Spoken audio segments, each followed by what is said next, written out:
வணக்கம், welcome to Tiruchendur Sundar. நான் உங்கள் கோட்டை சுந்தர். நான் வீடியோ எடுக்கும் பார்த்தீங்கன்னா மணி வந்து 7. வாங்க திருச்செந்தூர் முருகன் கோயில் பற்றின அப்டேட்ஸ் என்ன சொல்லி பார்ப்போம். நம்ம நேற்று சொன்ன மாதிரி தான் இன்றைக்கி பொது தரிசனம் பார்த்தீங்கன்னா ஓரளவு கூட்டம் இருக்குது.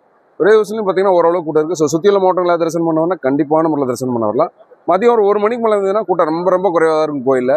இன்றைக்கான அப்டேட்ஸ் என்ன சொல்லி கேட்டிங்கன்னா, நாளைக்கு ஞாயிற்றுக்கிழமை எப்பயும் போல தான் நல்ல கூட்டமாக இருக்கும் கோயிலில். அதுக்கேற்ற மாதிரி பிளான் பண்ணிக்குங்க. இது போக வளர்பிறை சஷ்டி எப்போ இந்த மாதம் எப்போன்னு சொல்லி கேட்டாங்க சப்ஸ்கிரைபர் மட்டும் ஃபாலோவர்ஸ் வந்து. வளர்பிறை சஷ்டி எப்போன்னு சொல்லி கேட்டிங்கன்னா வர்ற 1/7/2025 அன்னைக்கு வர்ற செவ்வாய்க்கிழமை தான் வளர்பிறை சஷ்டி. இது போக கோவிலில் எப்பயும் போல தரிசனம் பண்ணலாமா சொல்லி நிறைய சப்ஸ்கிரைபர் மட்டும் ஃபாலோவர்ஸ் வந்து கேட்குறாங்க. ஜூன் 30 வர்ற திங்கக்கிழமை வரைக்கும் எந்த மாற்றங்களுமே கிடையாது. எப்பயும் போல வந்து எல்லா தரிசனமும் நீங்கள் பண்ணிக்கலாம். ஜூலை 1லிருந்து 7 வரைக்கும் என்னென்ன மாற்றங்கள் இருக்குன்னு சொல்லிட்டு நான் சொன்னது தான். கோவில் நிர்வாகத்தில் கேட்டு என்னென்ன மாற்றங்கள்லாம் இருக்குன்னு சொல்லி நாங்கள் நம்ம சேனல் அப்டேட் பண்ணுறேன். ஜூன் 30 வரைக்கும் எந்த விதமான மாற்றங்களுமே கிடையாது. ஏதாவது மாற்றங்கள் இருந்துச்சுன்னா கண்டிப்பான முறையில் நம்ம சேனல் அப்டேட் பண்ணுறேன். இன்னைக்கான அப்டேட்ஸ் தான். இதே மாதிரி டெய்லி திருச்செந்தூர் முருகன் வீட்டுக்கு கூட்டிகிட்டு வரேன். எனக்கு ஒரு லைக்கை போட்டுருங்க. ஆல்ரெடி நான் சொன்னதான். நான் வாட்ஸ்அப்பில் பார்த்தீங்கன்னா டெய்லி உணவு கொடுக்கறதுனால வாட்ஸ்அப்பில் பேசுகிற டைம் பார்த்தீங்கன்னா மாற்றிட்டேன்.